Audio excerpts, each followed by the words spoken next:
Hi there, I'm Luca DiPietro, And I'm Noah Seca. and this is your Thundercast.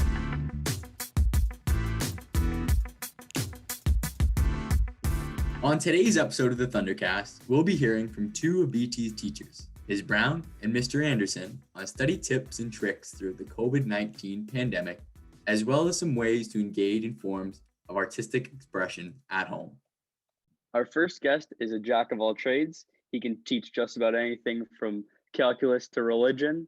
It's our very own Mr. Anderson. Thanks, Noah. Thanks for having me.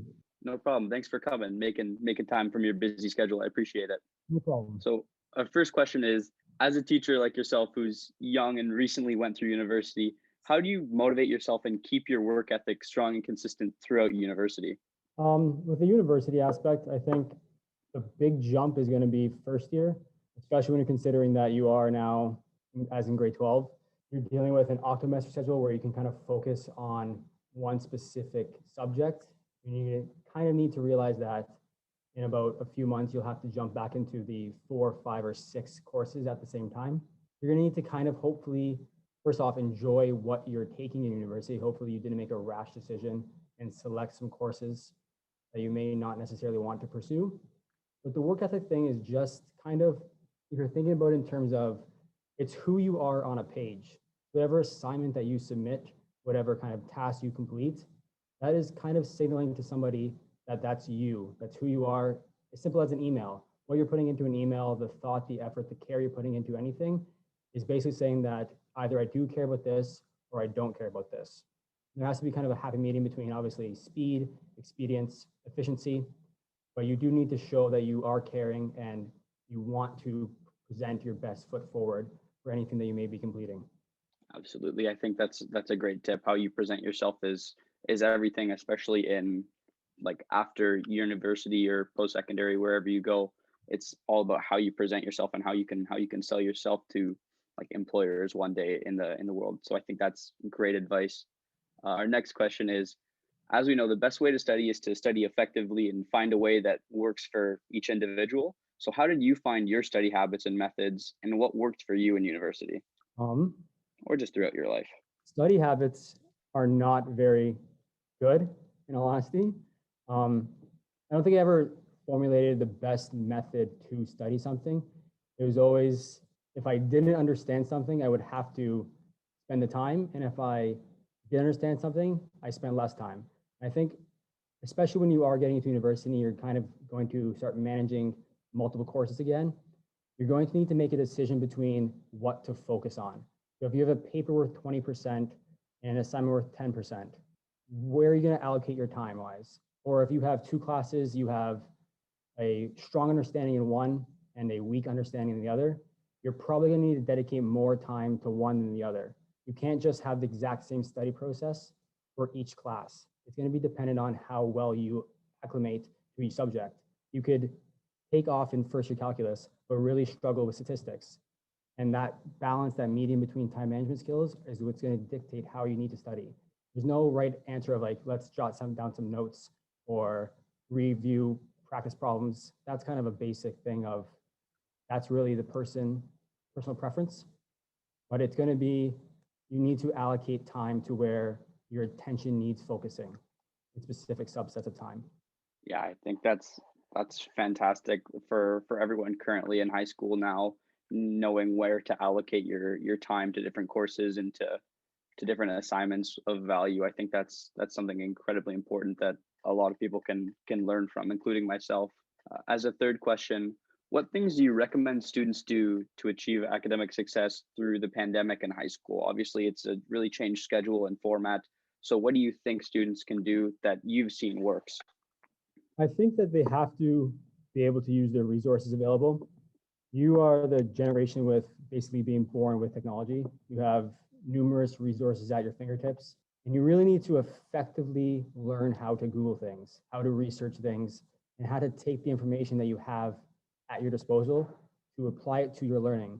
The whole concept of, like, let's say, put it into your own words, it's not to make things tedious for you. It's for you to take what you're reading and kind of assimilate it into your previous existing knowledge. You have so much information available to you. You really need to make the best use of those resources and start to see connections between classes. I'm a big believer that once you leave English class, it doesn't mean English ends. Once you leave math class, it doesn't mean math ends. You need to start seeing the world as interconnected. And the best way to do that is to use the technology that you have and start to research things and make connections that may lie outside of the specific classes. You have a good opportunity now to dive deeper into subjects since you are in the optometric schedule. So it just makes sense to me that the best trick would be to actually value the knowledge that you have the potential to gain from the scenarios that we're in today. Absolutely. That also goes along with just the piece of trying to understand everything as you go along with it and kind of connecting those dots between the gray areas or the unknown. So I think that's incredibly important, and any student that wants to achieve success should be aiming towards something like that. Finally, the last question for you. I don't want to hold you too long. As a teacher famous for your fashion, specifically turtlenecks, how do you think the way you dress affects the way you learn? Oh, that's an interesting question. I'm thinking in terms of, I tend to like to be, it may not look it, but I dress comfortably for me. And when you are learning, you probably want to be comfortable. So yes, a dress shirt and dress pants may not be comfortable for everybody, but they are what I tend to be most comfortable in. So if your best study habit and your best studying happens to be you in sweatpants with a coffee at your laptop, go with that. If it's you in turtleneck, go with that. If it's you, let's say, just in a few undergarments in your bedroom, go with that. Do whatever you need to do that makes you the best learner you can be. Perfect. Well, thank you so much for your time. I really appreciate it. And best of luck for this next second semester. You as well. Best of luck with everything. Now, our next guest is Blessed Trinity's and now Niagara Catholic's virtual high school teacher, Mrs. Brown. Thank you for joining us today. Representing, here I am. Hey guys, how are you guys today? I'm doing well. How are you? How are things going? Oh, you know what? I'm pretty much a chameleon. I can kind of adapt to any situation. So virtual, on class, or in class, online, doesn't matter to me. I make it work somehow. I figure out a way. Where there's a will or a way. Yeah. I like it. I'm doing good. I'm doing good. The sun's out, can't complain. That's good to hear. So our first question for you is, so what are you up to really right now, Ms. Brown? Could you talk about, what course you're teaching, and are there any exciting projects going on in your life right now? So I just finished teaching online with everybody else in the whole world, but I was teaching the Blessed Trinity students a grade 9 art class, who I've already told them 1,000 times was just the most amazing class in terms of just showing up every day online, getting their assignments in. They really, really made it easy on me. So shout out to my grade 9s that I just had, block 4, I guess it was. And now I'm actually at the virtual high school, even though I teach from Blessed Trinity. But I'm teaching the virtual high school. So I have 27 students, grade 10 art, from all the different high schools. I think I have 1 or 2 Blessed Trinity students, but the rest of them are from all the rest of the high schools across the way. So yeah, it's pretty exciting. I'm really getting to meet a lot of different kids. We'll move on a bit to your involvement with the Eco Club.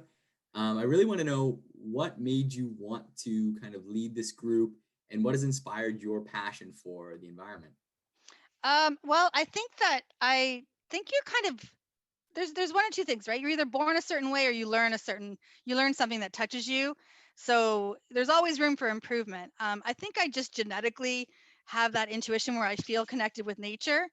And even though it's weird, like I'm not the most outdoorsy person, it's not like I'm, cross country skiing or tobogganing or hiking 1,000 miles, but for some reason I just feel like in tune with all life forms. I just kind of always have had that. My dad was the one that inspired me to love and respect nature.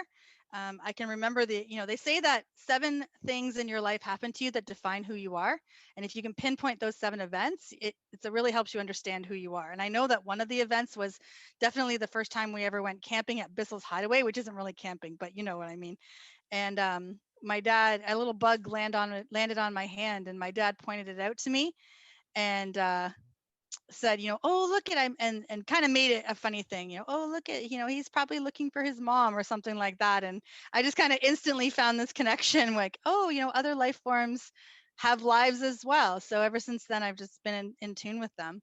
So I always had that as a passion, but I don't know if you know, but I coached cheerleading for many years and have done a lot of committees. And taking on the Eco Club was just something I couldn't do at that time. I think I even was doing student council for a bit. But Miss OG, Miss Orico Gamble, asked me to help out the new teacher that was doing it just once a week. So I decided to do that. And ever since then, I just found a passion for it. So I actually gave up my other coaching and other things I was doing in order to do it full time. So that's kind of how I got involved with it. But yeah, I think it's just a part of who I am. So I need Awesome. to be there. Yeah, that was such a cute story. I really liked how you brought, your family and your upbringing into that. Yeah, that's such a cool story. Thanks. Yeah. So now we'll move on to if you have any tips on how to relieve stress throughout the school year using perhaps forms of artistic expression.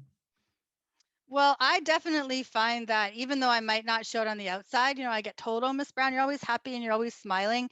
And that might be true on the outside, but I definitely have ups and downs like everybody else on the inside, where I think that at one day the world's a great place and I'm excited to see what is in store for the day and I can't wait for the weekend. And then the next time out of nowhere, all of a sudden I'm thinking, oh, this is so hard and I don't want to get out of bed, and the last thing I want to do is get in front of students and whatnot. So just like everybody else, I think we all have our ups and downs. I don't think that's completely unusual, but it's just how we handle them that makes us just able to enjoy life as much as we can. And we've all been through a lot, definitely this last year. We say we're all in it together, but we definitely are not all experiencing the same things. So that's one thing that I think we have to realize. But we can definitely adapt similar strategies as to how to make it through some of the toughest times. For me, I know, artistry and creating art is always rest and relaxation, but we always are tied up in this idea of, well, I'm not an artist, so I shouldn't be attempting art. I'm afraid of what other people will think. But I'll tell you true, if you throw some paint down and slap it around, even get your hands dirty, do some finger painting and whatnot, it's a great way to just create, enjoy color. When you look at color, it makes you happy. And at the end, you'd be surprised at what you can create. And I always say, no matter what you do, you should always keep your art forever because it's fun to look back at it. But yeah, and there's so many different kinds of artistic expression, right? Like throwing the music on, even if you're not in the mood at all. I find that putting some upbeat music on, you can't help but kind of get a little bit more, upbeat and excited yourself. Definitely looking at videos that make you laugh. If you're down and you focus on down things, then it kind of keeps you down. But when you're down and you focus on joyous things or colors and music and poetry and art, then you can't help but kind of have your spirits lifted a little bit. So that's some of the things that I try and do. Or I like to take a long hot shower, just kind of wash the stress away. But I think everyone knows the number one thing I do is hang out with my puppies. They always make me feel better. So I take them for a run at the school every single day. And no matter how much at the end of the day, the last thing I feel like doing is trekking through the snow with them. By the time that I finish our 20-minute walk, I just feel like $1,000,000 better. So but you have to force yourself to do it. I don't feel like doing things all the time. Sometimes I don't feel like listening to music. I don't feel like taking the dogs for a walk. But once you get out there and once you do it, you always feel better. For sure. Thank you so much for providing our students with some very attainable strategies for getting through these not the most enjoyable of times. So thank you once again for that. Our final question is, as you mentioned previously, as cheerleading coach and kind of the leader of the Eco Club, I'm just wondering if you could tell us a bit about maintaining a good balance between academics and extracurriculars. Well, I think that you always tend to put your focus and your most effort on what you enjoy the most. And, that makes sense because we're all humans. We tend to do what we like. But I think that if you don't have a balance, it can also kind of get you into trouble. It's hard to pull yourself away from something you enjoy to do something that you don't want to do. Video games, playing your instrument, doing your sports, anything that you like doing, you're going to want to focus on that.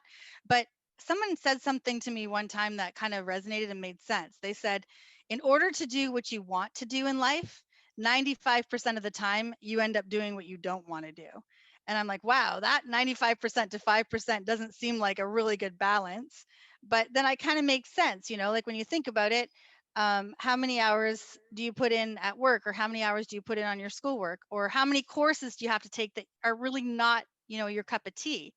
But then you get that one course that you just absolutely love, or you get, you work all day at school, then you go to work, and then you come home and you get to play your video game for an hour or two. So it does make sense, because when you finally get to do what you like, it just makes all the hard work possible. So instead of trying to avoid what you don't want to do, because all that does is just end up, you get behind in your schoolwork, or you call in sick and you get your boss mad at you. It makes things worse, so then you're not even enjoying the stuff that you do like to do, because you're worried and stressed about the other stuff. So just find that balance, and just realize that everything that you're doing is a means to an end, and then you get to reward yourself with the fun stuff.